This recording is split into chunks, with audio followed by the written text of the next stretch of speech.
Well, welcome to a new Harry's Garage video, and you find us not in the garage but in Barcelona. I'm near Terminal 2. There is a truck behind me, EM Rogers, and this is going to be a road trip special because it's February. We've had the most miserable winter in the UK, will not stop raining, and I just want to get on doing some road trips. So we are in Spain and we're going to do a road trip down the coast, weirdly sort of Alicante, Benidorm, yes really, down that way, because the weather down here in February is extraordinary, and particularly this year it's 21 degrees. I'll go through the route in a moment, but yeah, if you just come down here you can see what's been going on. So it was one of the things was there's a group of 3 of us, and I'll explain later why we've actually sort of transported the cars down here rather than driving. If you actually do the maths, to get to this point, it's about 1,250 miles from home. So 2,500 mile round trip. And I think it's a great idea using a truck to bring the cars down. You'll look over here and you'll see the 2 cars I've brought with us this year. So yeah, Jaguar Project 7. No problem, it's one of my favourite for doing road trips in. We're chasing the sun, I wanted a convertible, and the Countach. Now, the Countach was not meant to be here. This trip was actually going to be the Ferrari Testarossa. And I felt after doing all that work, the Ferrari Testarossa just makes a good road trip sort of car, because it's a GT, it's comfortable, I've got a friend with me, he will be swapping cars, and it has a reasonable sized boot. And we just had that refresh done the paint, did that engine out, did the cam belts and everything. And I just drove it a few weeks ago and I heard the clutch release bearing singing, which was really annoying. So each time you press the clutch there's a sort of whirl, and I thought I can't drive it like this. I had a clutch in it only 4,000 miles ago, and anyway 2 weeks ago it went in and they checked the clutch. Yes, it was gone. I had to replace it. And they also noticed a slight weep on the slave cylinder, a clutch slave cylinder, which when you press the clutch, it then operates the clutch. So I got that changed as well. Then the lorry was coming. They got picked up 2 days ago. I went to put just 1 or 2 bags in the Testarossa about an hour before the lorry was due to pick them up, and there was a pool of clutch fluid on the floor. Couldn't believe it. And the reservoir had gone down. They'd put new seals in. For whatever reason, the seals had failed. So with 1 hour's notice, I said, oh, what do I take? It was a toss-up between my little Zagato or the Countach, but I got in my head I was taking one of the big bangers. So the Countach, this is unprepped. I've driven it once or twice since it came back from Ian Tyrrell doing all the workshop. So I've checked the tyre pressures, checked oil and water, put some fuel in it, and the Countach is pressed into service. So we have the downside of that is you have quite a small boot. So we've had to pack particularly lightly. Prep on the Jaguar 7, well, nothing really. It came back from a service, as I say, it didn't really get much use last year. Always the challenge of how much boot space there is in this car, but I think we're cope with. The great thing, if you transport the cars down, you can pre-pack the cars, so you only sort of fly out. We flew out here and it's just hand luggage. I also had some tyres put on it. I've had some Pirelli P0 tyres put on it because I just noticed on the dates they were getting nearly 10 years old. You forget this car. I had it in 2015, so the tyres that went on it were late 2014 because it was an early build car. It's nearly 10 years old. How did that happen? So there are bags. My friends are going to be here in about 20 minutes. But yeah, I'll quickly show you what we're going to do. The other car I nearly thought about bringing was the Porsche, my turbo. But I felt that had been to Spain before, so it should be something else. I'm actually quite excited about bringing the Countach. Right, what we are doing on this road trip. We're in Barcelona, up there. And the first stop, we come down, basically it's just going to be motorway, the first drive. But I want to head up into the hills here. Denyer, this is where we're staying. There's some great roads around here. You always see if there's green on a Michelin map, you just see that's a good place, good roads. And I've got a special app I'm going to show you how you pick up great roads. And then there's going to be a part 2 to this road trip, because after exploring there, we then get on a ferry in Denia and we're off to Palma, and we're going to be in Mallorca. And I just can't wait to get a Countach racking round the great roads in Mallorca as well. But yeah, should be fun. And I can't believe the weather after all the rain. We set off chucking it down with rain. I don't want to drive these cars 2,500 miles down here in that sort of weather. But here in Spain, not a breath of wind. One last thing, in Barcelona, we stayed in Barcelona last night. I stayed very lucky to be a member of Soho House. They have a wonderful hotel that's right on the quay. And what is happening 22nd of August, if I just peel that back, you'll see that. The America's Cup is coming to Barcelona, and it's in August. Well, it starts 22nd of August and goes, the final is in October. Look at the website if you want all the details. But what a place to stay that's going to be in a few months' time.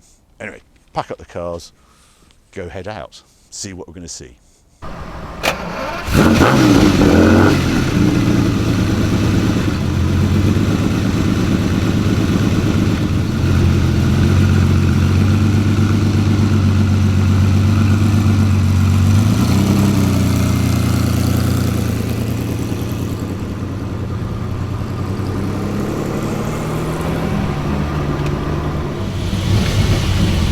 Yeah, first stop.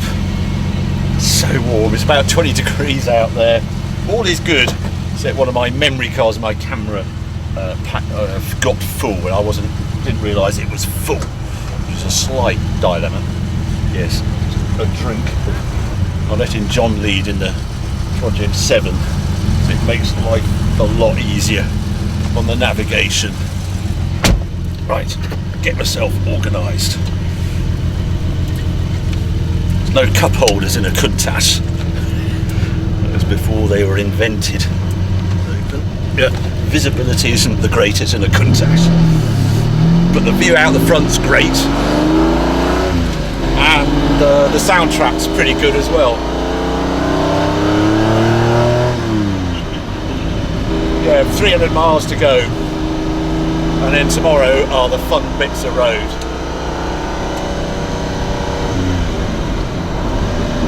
I can't wait. Yeah, settle back and go for a bit of a motorway cruise, if you can do such a thing in a Countach. And there's no gearbox sound. Listen, there's nothing to listen to, which is a huge change since the last time I did a trip in this car.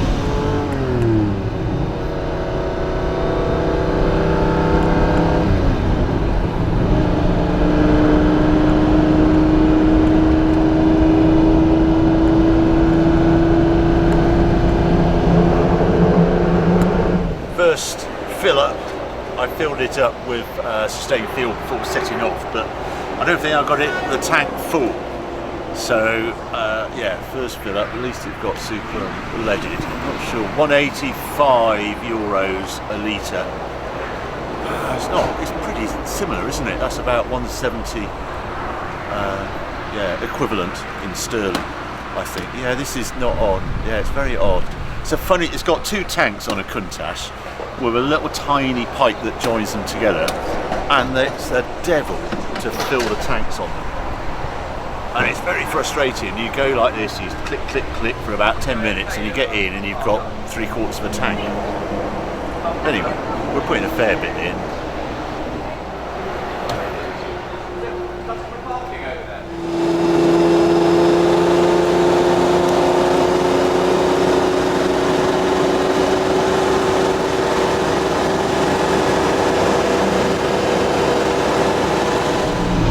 Well, that's the motorway stretch done, and we're turning off at the turning for Benidorm, the last place I thought I'd ever visit in a Lamborghini Countach. There we are. It's just a motorway slog, but it does get quite pretty near the end.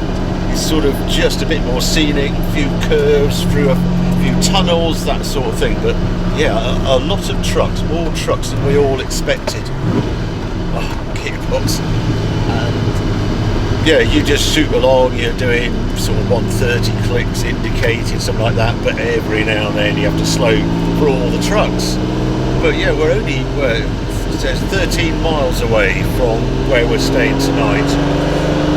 I also did a noise test. I was intrigued just how noisy the Countach was, and it is noisy.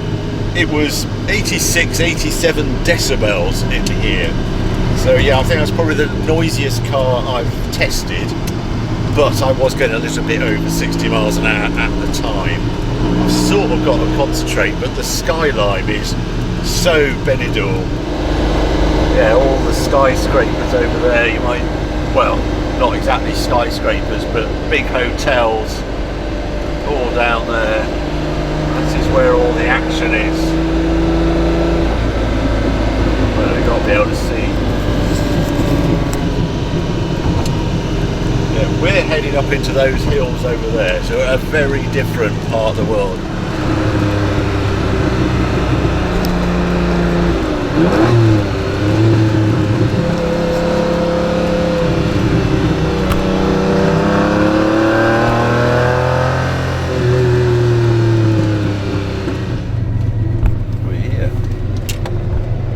Designed for adults.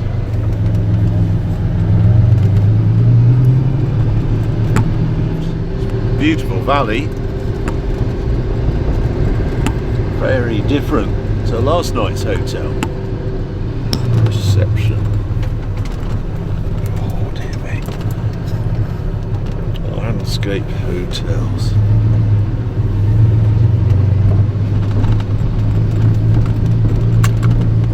Well, we have arrived.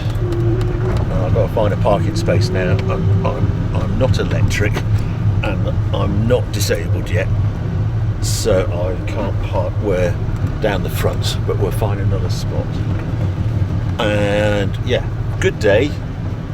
You'll catch us later when we've all unpacked and we'll tell you what's happening tomorrow. Well, morning. Well, welcome to Vivood. This is where we've stayed the last couple of days. Vivood Landscape Hotel. Quite a crazy place. And you have this incredible vista down this valley. And it's quite an interesting hotel, this one, because you each have a sort of individual sort of cabins or rooms, and it's like a pod on stilts. And we're at the top of the hill. It was fairly modest pod, but I thought it was really very good. And my friends stayed in their villa option that they have here. Oh my goodness, it's ridiculous. It's sort of walk-in giant pod, and you go down to a basement where bedroom is and bathrooms and things, and then upstairs is sort of kitchen area, and then there's another area with a sort of jacuzzi, pool, whatever, and then a veranda sitting out area. But yeah, a very interesting place to stay.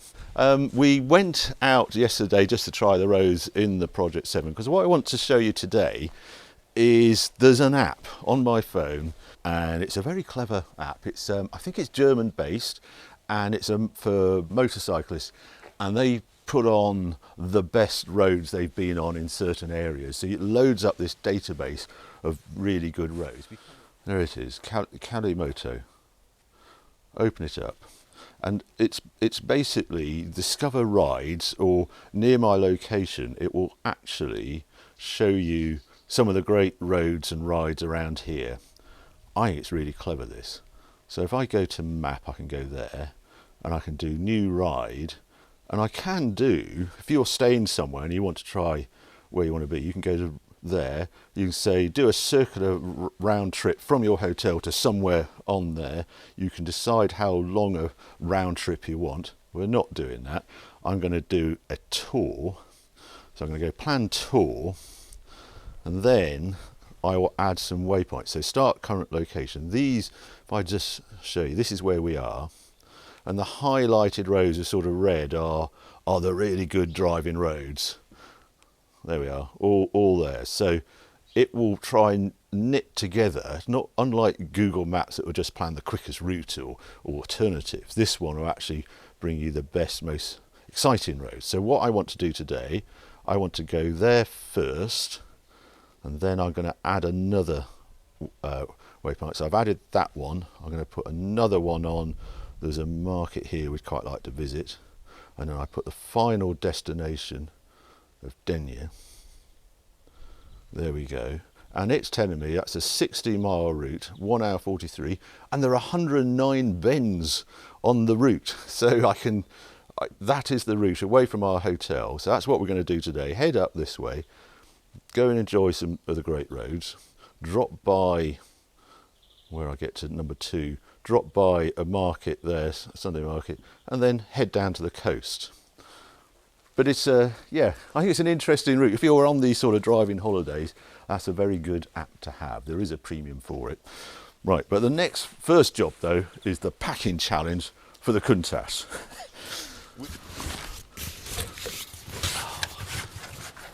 It's a very useful pod in there. If you look at the boot, there's a little protective side screen. If you have a Countach and it's normally there, if you take it out, you can then put a bag down in the wing like that, which is really handy. Right. Another little top tip, if you're on travels, these Naked protein bars. If you want a snack in the car, Naked are worth sort of searching out, because there is no crumbs, no nothing. What annoys me, if you're eating crisps or something that bites or something with chocolate in a car, really bad idea. These are sort of fruit bar compressed, impossible to have a crumb or drop anything in the car. So yeah, Naked protein bars, there's all sorts to choose from, are good on a road trip. What else have I got to get in there? My bag.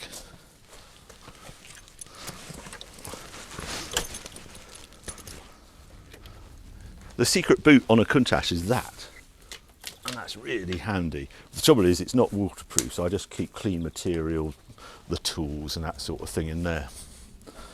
But I can sneak an extra bag in there because it should be dry today. And then I put that one on top.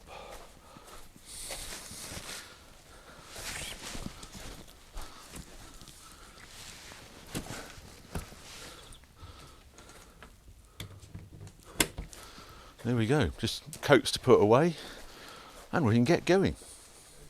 Electric fuel pump pumping in.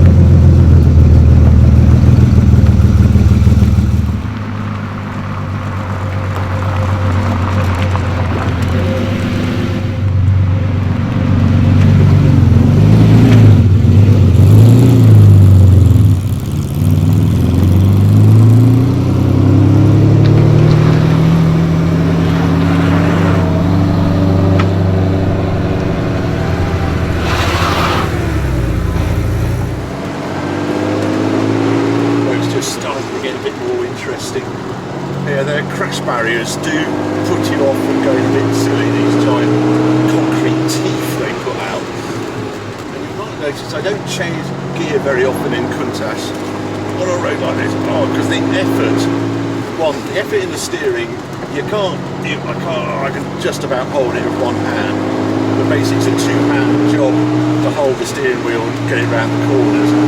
Two, there is so much torque for this engine, you don't really gain much. You just be going too quick in the corners, and then if it brakes, it's you're wrestling the steering. It's quite a physical workout on a road like this. It looks like there's little damp patches if you really were pressing on to catch you out. But yeah, empty apart from, well, basically motorcyclists they were coming down, and a few cyclists as well. This is where I saw the professional teams all obviously practicing. There must be a camp, they must stay here for winter training.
do many miles like that. I mean, it must have been like the old days of doing Le Mans and some of those real big brutish cars. Yeah, quite grateful when a straight appears.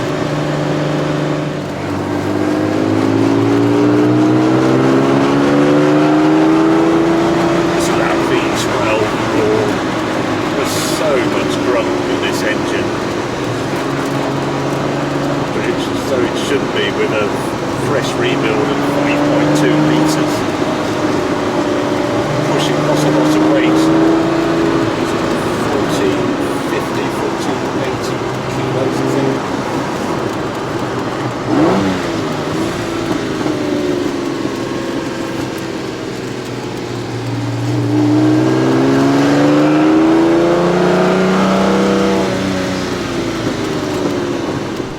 Yeah, we're just visiting the local market. It looks very active down here, and we got spotted as somewhere to park. If you just have a look here, obviously we're in a Lamborghini.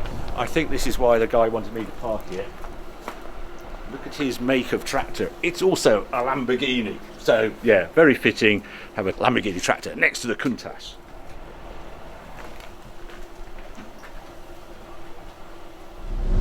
Yeah, amazing market, absolutely rammed. On every Saturday apparently, all sorts of stuff. There's furniture in there, lots of cars, toy cars, tools. Nothing we could really fit in a Countach though. But yeah, we're just making our way to the ferry. But I think the highlight is going to be parking next to a Lamborghini tractor. Never expected to do that. I think it made his day as well. We're in the queue for the ferry, but while we're sat here, the ferry leaves in an hour and 20 minutes. I thought I'd just run through the sort of man maths of why we had the cars transported over, rather than driving them from the UK. I said earlier, weather, etc. But the cost implications are worth looking at. And on an Arctic that brought the cars across, in actual fact there were just our 3 cars on there, and the sweet spot is if you can gather together 6 cars, because that's what an Arctic takes, and then it becomes very economic to do, because the cost for the actual truck is about 4,500 each way. So from picking up in Oxford, taking to Barcelona, 4,450, 4,450 back, and then a customs charge of around 400, 450. So if you were to do 6 cars, you would be £1,900 total cost to have your car brought from your home to Barcelona. So you fly into Barcelona airport, cars are ready and waiting, off you go. And that's 2,500 miles saved running your car. Now, in a Countach at 17 mpg, it's probably £1,200 in fuel. In the P7, which is better on fuel, it's about £800. But then you've got to add on the Eurotunnel, £150, £200 minimum, nearer 300 in higher season. You're then not going to drive 1,250 miles in one hit, so you're then going to stay the night in a hotel, and there's added costs there, and it soon adds up. And hang on a minute, £2,000 doesn't sound quite so bad as I thought it was. If you do the ferry across Portsmouth, Bilbao or something, it's more money than you might imagine. With a cabin, you're up to £1,000, £1,200 return, something like that. And yeah, it's always surprising how much it costs. With the 3 cars, we didn't fully fill an Arctic. We paid about £9,000 all in for 3 cars, so £3,000 each, including the customs, which is more, but we only had 3 cars that I wanted to bring across. I use EM Rogers because they're so busy. They have so many trucks. Everything's a non-issue to them, and they do this run every single day. Amazing. They do a lot with a lot of manufacturers. And the other thing to consider, if you are caring about the emissions and things, a truck does about 12 mpg, 12 to 13 mpg. You put 6 cars on there, and you bring them 2,500 miles there and back, you would have to have a car, if you're one of 6, doing 72 mpg to match the amount of fuel used by one truck bringing 6 cars that distance. So there's a sort of another factor there if you want to put it in. I like it because it keeps the mileage down the car, so it saves 2,500 miles wear and tear and service intervals. So there you go, there's a bit of man maths why I use a truck to do that sort of distance. And at this time of year, I just don't want to experience the grotty weather risk in February in the UK and northern France and over the Pyrenees. I just arrive, sunny weather, go out in the cars, go enjoy myself, put it on a truck and fly home. Yeah, you have to put flights in there, but actually they're quite cheap flights to Barcelona. There's lots of people who fly there, and £50-60 each way is quite easy to do. But anyway, we're going to hang around another hour and we'll be on a ferry to Palma. Well, morning from Palma in Mallorca, and a beautiful hotel. We're in the Hospice Marisel here, right by the sea. It is absolutely stunning. Walk through those doors, over the veranda, and you just have the sea. It's a beautiful day, not a cloud in the sky. It's 10 to 12, it's about 18-19 degrees, and very, very nice.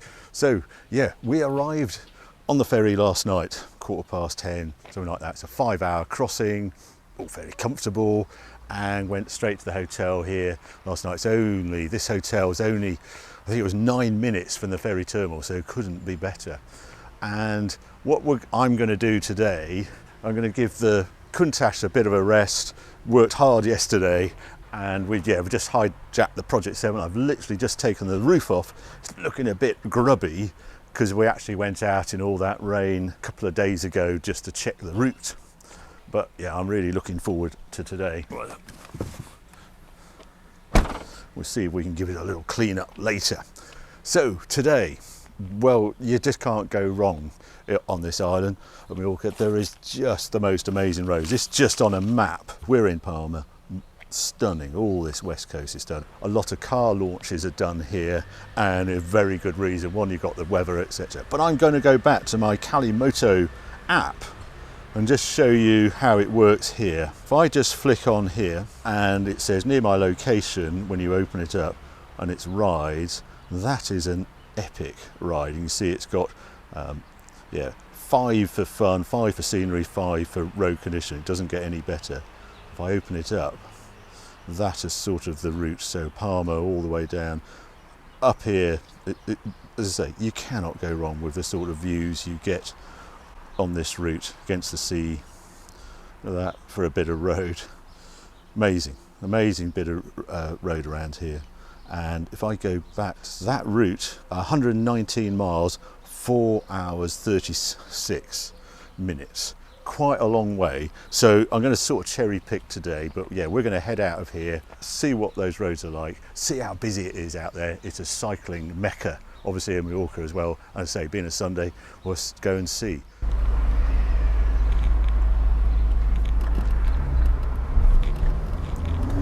Just drove out the hotel. Within a kilometre there was a place to wash the car, so I have quickly washed the car. I put the CaliMoto on my phone, set it going, and you actually get a readout, and it actually goes to CarPlay, which is really handy. So we're straight on it as soon as we come out the hotel. So yeah, whether we do the whole route today, I don't know, but we're certainly going to set off, and glorious day for it. We've just actually tweaked where we're heading, so I've cut through the middle, put in Soler. This is just typical. If you just click round here, there was a tunnel approaching just on the main road. Suddenly told me to get off the road and take the road we're now on, which is over the top rather than using the tunnel, which is typical of this CaliMoto app. That it's obvious. Every other navigation device will take you through the tunnel, of course, but this will actually take you up this crazy bit of road. Now, I don't know how narrow it's going to be, but it's quite fun. Look at it if you just want to swing round.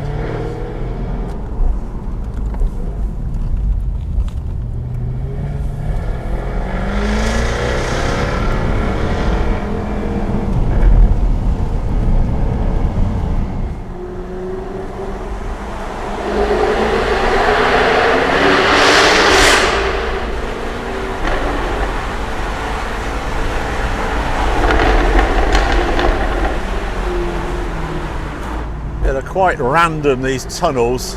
No warning, go around a corner, poof, straight through a solid hill of rock. Have a little stop. Yes, we are on this little tiny green road down here.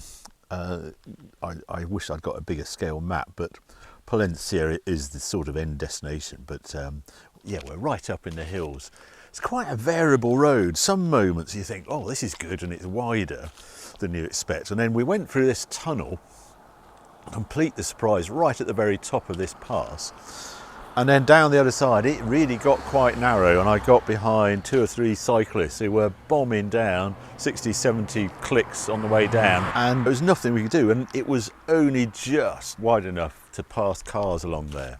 No chance of getting past the cyclists, but they were getting pretty quick anyway. So yeah, it's a stunning area, but on a Sunday, my goodness, it's busy.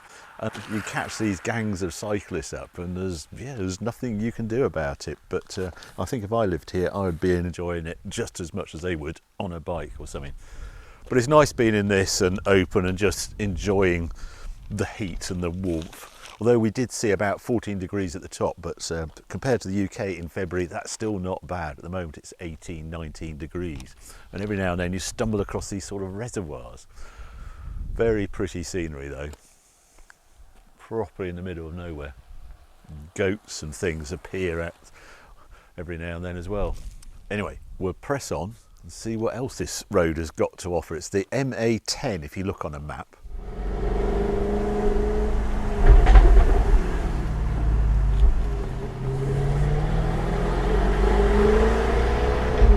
I'm very glad I'm not in the Countach on a road like this. It'd be quite a challenge in that car.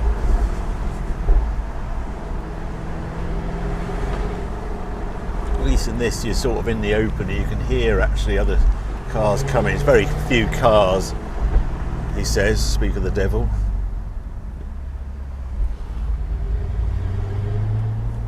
Yeah, it's quite a spectacular road.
Welcome to day 2 on Mallorca, on this lovely trip to this incredible island, and blessed with this weather in February. I keep having to pinch ourselves that it's February, and we were getting a bit of a suntan yesterday. Yeah, those roads yesterday, they were quite challenging. I am so pleased that I only took the Project 7 up there. We sort of did a recce for what we were going to do today.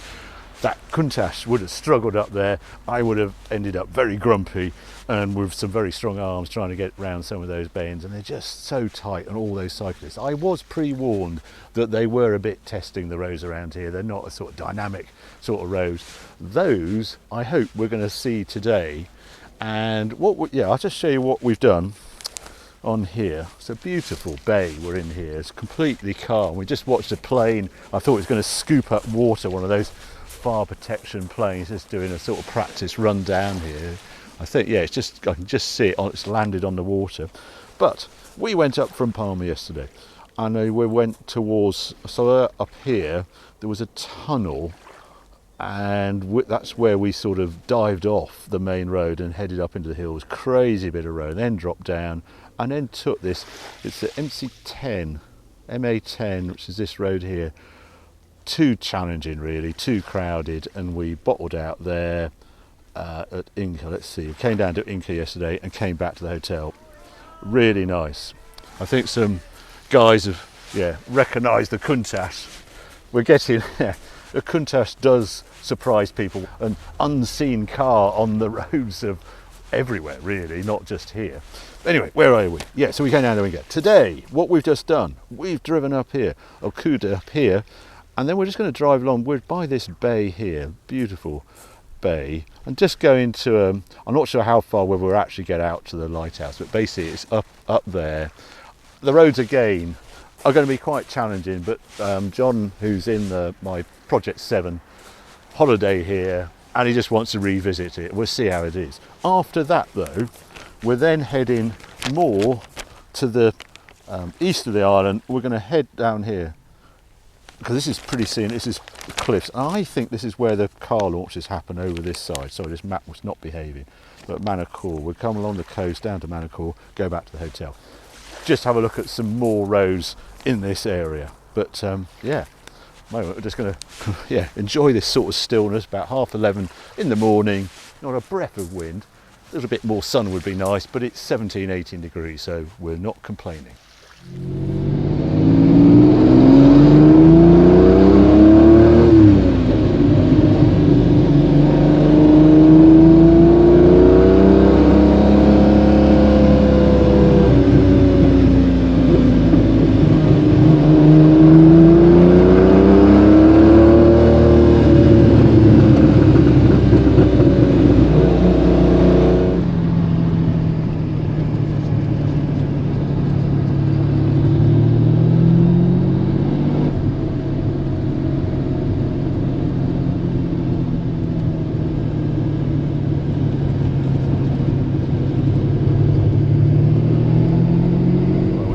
Reached the top where this lighthouse is. It's pandemonium up here. There's no space.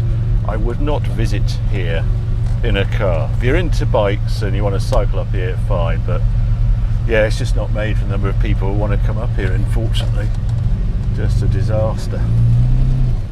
I've been slightly mean. I've kicked John out of the Project 7 and put him in the Countach, which he's never driven before. So I think he's out, he's going to have a little workout. It's very heavy, all the controls on it, and it's a shock if you've especially been driving a thing with power steering, automatic gearbox. I mean, it's part of the sensation of it, it's part of the fun of it. It is so visceral, so raw. You have to control this mad car. Here, cruise, easy, all very nice, but we've got 57 minutes and then we're on the other side of the island, 35 miles away.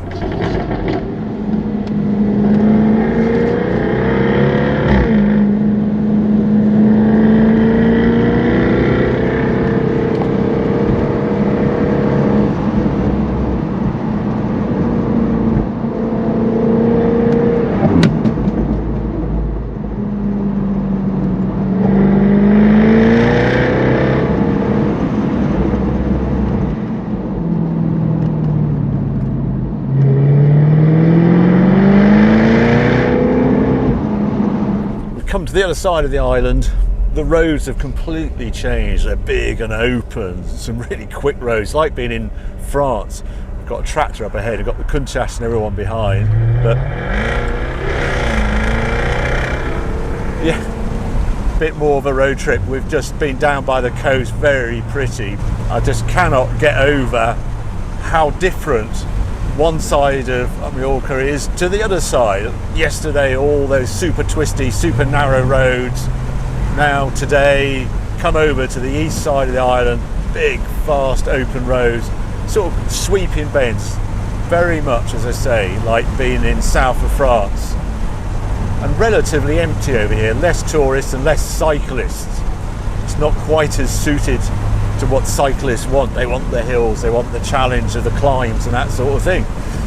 But it's a welcome relief. I think we're just heading up into some hills here. If you look, I've got CaliMoto on again, and it looks like it's taken us off the main road after this roundabout, and there's a little set of twisters just coming up. You can choose to ignore them and just go straight on. You can see this road does actually go straight on, but I'm because, you know, I just want to have a look and how this app works. I think I'll take the little twisty route, see what it's like.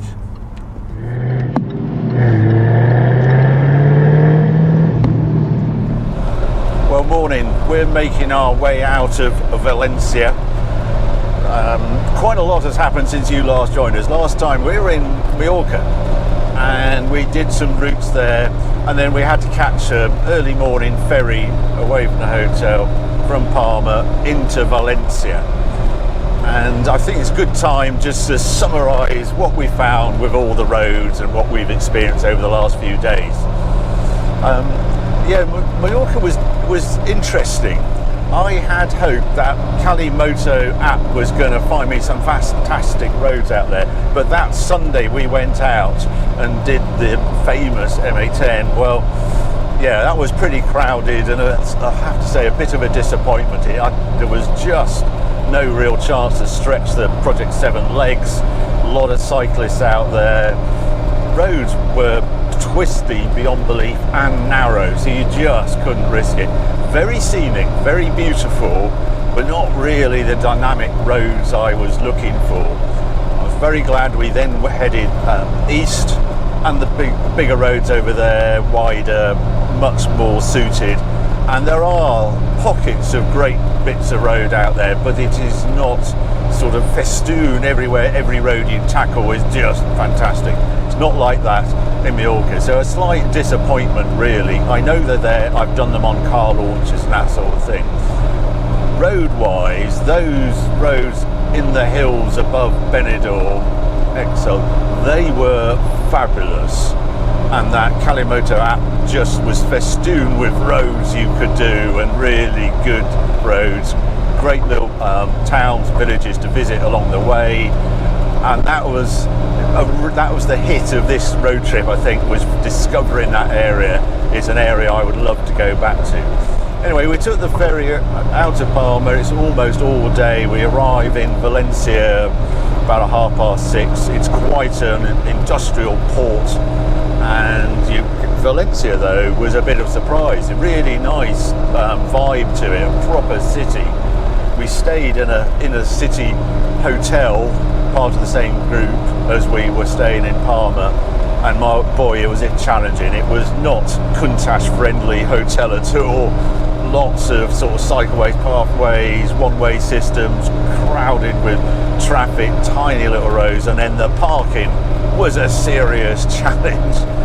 Dropped down into an underground car park. They did have private parking, but yeah, I'd much rather have been in the Zag than in the Countach. But anyway, we stayed there, and that's where we left this morning. I think I also ought to run through the cars as well.